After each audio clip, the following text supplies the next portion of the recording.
Layakkah jika di Kabupaten Pringsewu memiliki ikon kampung pengrajin bambu? Seperti yang dapat kita lihat saat memasuki wilayah Pringsewu, sebuah bangunan lengkungan bambu di atas jalan lintas Sumatera, tepatnya di rest area Pringsewu. Saat ini, kita akan menuju ke Pekon Tulung Agung, Kecamatan Gadingrejo, Kabupaten Pringsewu, Lampung. Hampir mayoritas penduduknya menekuni usaha sebagai pengrajin bambu, dengan berbagai bentuk dan jenis kerajinannya.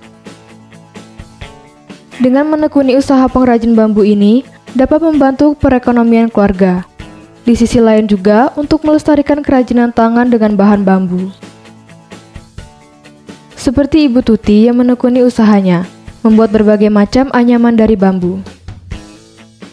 Dengan demikian, layakkah jika di Kabupaten Pringsewu memiliki sebuah ikon kampung pengrajin bambu?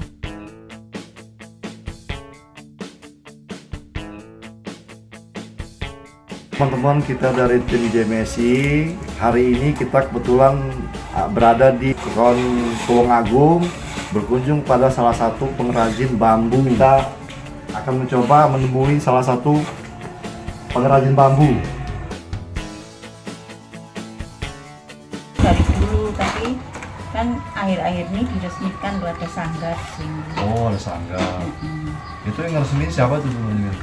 Ya, dari Pekon dulu terus. Oh, dari Pekon Tulung Agungnya. 22. Awal mula ibu bisa buat bambu, anyaman bambu. Kan bikin gitu yang pesen-pesenan yang harganya lebih dari yang di pasaran itu. Kita coba bikin yang pesen-pesenan harganya lebih tinggi. Terus lama-lama kan dikenal orang. Belajar sendiri. Kalau dulu dari barang, ada contoh barang. Oh, gitu. Yang mesen itu bawa contoh barang satu, terus nanti tak bikin, ditiru. Bisa, insya Allah bisa. Ada contohnya terus tak bikin. Kalau sekarang malah ini cuma ngirim gambar, pakai WA itu. Ya. Praktis, jadi kalau orang jauh kan bisa mesen lewat itu HP. Nanti kalau udah jadi ambil barangnya. Jadi ibu buat anyaman bambu kayak gini dari tahun berapa bu kira-kira? Dari tahun sekitar tahun 93 itu udah nganyam.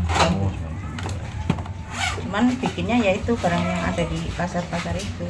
Bikinnya pesanan-pesanan aja. Barang yang nggak ada di pasaran itu. Ini rata-rata yang pesanan itu dari mana aja bu?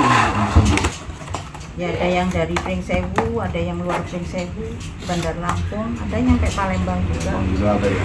Kalau pesenannya nggak banyak ya sendirian, tapi kalau banyak kita sama orang-orang sanggar itu, anggota sanggar, kita sebarin. Kalau pesenannya banyak, terus saya ngabarin orang sanggar itu, ini ada pesanan kayak gini, tolong dibantu. Untuk sanggarnya itu apa namanya? Adivia Sanggar. Sanggar. Anyaman ini yang dibuatnya apa aja bu? Ya kalau barang itu apa ya, musiman loh, musiman. Kalau musim itu di gunung musim kopi, itu ada yang buat metik kopi itu anak-anak PSHT itu ya. Itu pakai besek itu buat sah-sahan itu. Musim ramai betul itu bikin besek. Oh, berarti hampir semua bisa dibikin ya bu ya? Ya, kalau bisa. Hampir semua yang dari bambu, pokoknya yang belum bisa dicoba. Kuni usaha kerajinan ini sudah tahunan bu ya? Tahunan, udah dari anak-anak. Dulu modelnya ya lain. Kalau dulu kan zaman dulu kebutuhannya kan paling yang gede-gede itu. Barangnya belum macam-macam kalau dulu, terbatas. Paling buat yang rebus itu loh, bikin iwak asin itu, keranjang buat ngerebus iwak asin di pantai-pantai itu kan. Ya. Paling bikinnya kayak gitu, dua macam itu. Bambu nggak ada sekolah. Terus?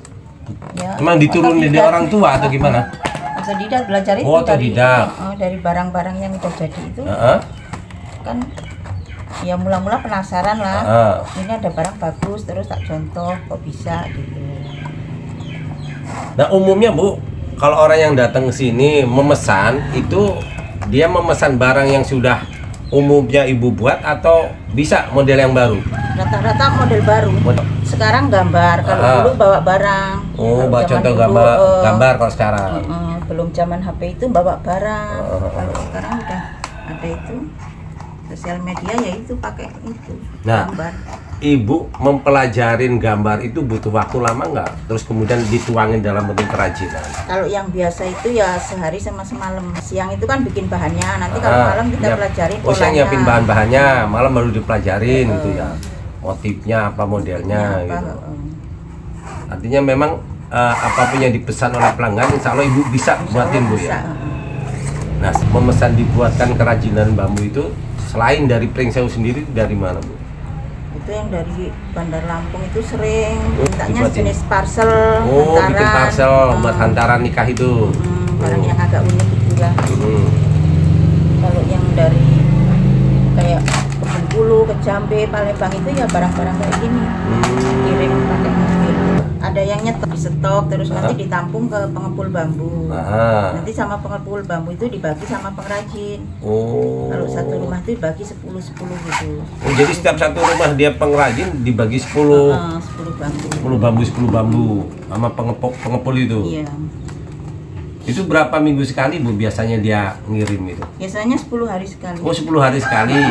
Kalau 10 bambu itu biasanya 10 hari. 10 hari sekali. Terus sangkar itu buat ayam, buat burung. Artinya sudah di sini sudah ada pengepulnya bu ya, yang Sudah siap ada. menerima nampung itunya ya. Jadi di sini hanya tinggal membuat aja berarti ya. Iya, tinggal membuat nanti terpengepul. Ya, suka dukanya yaitu kalau ada yang mesen belum bayar, barangnya udah jadi nggak diambil. Itu Pernah kejadian kayak gitu? sering. Tapi yang pesan itu datang ke sini ke rumah. Pas waktu mesen datang, Ah. cuman pas barang jadi nggak diambil, itu resiko. Jadi enggak Ya kalau ibu selama ini. sebenarnya ada yang nawarin DP, cuman saya kalau barang belum jadi saya nggak mau. Artinya ibu baru mau menerima duit setelah pesenannya barang jadi, selesai dikerjain. Oh, berarti pernah bu ya ngalamin seperti itu ya? Sering. Itu dalam jumlah yang banyak atau gimana itu bu waktu itu? Ya ada yang banyak, ada yang sedikit. Ya alhamdulillah ada yang datang ada. terus lihat barang itu kok mau gitu. Tertarik akhirnya dibeli. Kemarin pas Ramadan juga gitu, ada yang pesen parcel seharga 850, belum DP sama sekali, nggak diambil barang itu. Tapi pas mepet mau lebaran itu ada yang butuh barang itu, ya tetap kejual. Cuman pas barang jadi itu saya ya kecewa juga sih kok nggak diambil. Udah dikabarin, udah di WA kok nggak diambil. Umumnya 10.000 itu yang buat parcel itu, jinjingan gitu. Oh. Kayak pakai jinjingan. Itu besar atau kecil? Ukuran 18-28 kayaknya. Ya kalau saya di rumah ini sendiri, cuman ada orang-orang sanggar itu. Kalau Orang sanggar. Sanggar apa bu kalau boleh tahu bu? Aditya Sanggar. Aditya Sanggar. Itu ada 24 itu kelompok. 24 anggota. Itu semuanya pengrajin. Pengrajin semua. Itu pengrajin mana aja bu? Ya daerah sini aja, sekitar Tulungagung ini. Tulungagung. Tapi memang mereka beda-beda produknya ya? Iya beda-beda produknya. Tapi kalau pas ada pesanan kan kita kasih contoh, ini buat kayak gini. Saya bikin contoh dulu. Misalkan ada 10 gitu, terus nanti dibagi. Tolong ini yang bisa bikin ini ada pesanan misalkan 300 ini tas gitu.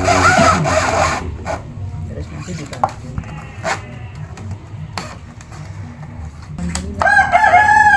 Ya buat nyekolahin anak, buat pokoknya buat makan, buat ini insya Allah cukup. Cukup bu ya. Bisa nyekolahin anak, bisa ini. Terus ibu nggak ada keinginan lain bu, misalnya untuk apa mengajarkan atau melatih keterampilan ibu miliki ke orang lain gitu? Ada cita-cita? Sering kalau pelatihan itu saya dipanggil terus ini kalau Suruh ngisi ya, suruh jadi kalau pelatihnya. Nah, kemarin itu di SMA 2 itu kan pelatihan katanya diwajibkan tiap murid kan ikut. Yang ikut itu kelas 2 kalau SMA 2 Wonosari itu loh. Oh. Bandar Lampung itu ya melalui Dekranasda itu. Dipanggil terus nanti diajak ke sana itu pelatihan itu. Yang khusus anyaman. Khusus anyaman ya. Bu, untuk kerajinan yang Ibu buat ini memang membutuhkan bambu khusus apa enggak, Bu? Bambu khusus, memang bambu tali. Bambu tali. Dia yang harus diameternya berapa enggak? Enggak, kalau diameter enggak sih. Terus dari sisi ketebalan? Ya enggak. Nanti kita bagi sendiri, yang bongkot ya yang tebal-tebal itu di apa gitu. Artinya memang bambu khusus yaitu bambu tali ya? Bambu tali. Kalau bambu hitam, bambu pung itu kan nggak bisa diserut. Bisa diserut ya? Kalau diserut patah dia, dianyam patah. Itu memang buat bikin yang jenis-jenis kayak gazebo.